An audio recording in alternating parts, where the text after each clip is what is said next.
For today's video mga dahi mag-inject di ako og iron booster sa akong mga baktin.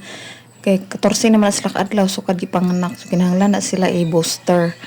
Kay para malikay sa anemic, anemia ug unsa pa na diha kay ang nag-inject gi anemic maglipong-lipong na inig baron.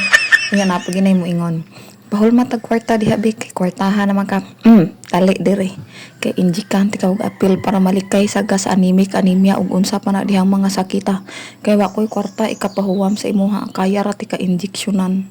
Ha? Sino ka diyan? Jictran di akong gamit 1 ml per piglet. Ako ray nag-inject kay strong independent woman man ta. Huy. Sa paaran ako gi-inject kay maglisod man ko og ari sa liog. Masayon raman sa paa kay imo ramang ipatuwad inject human na.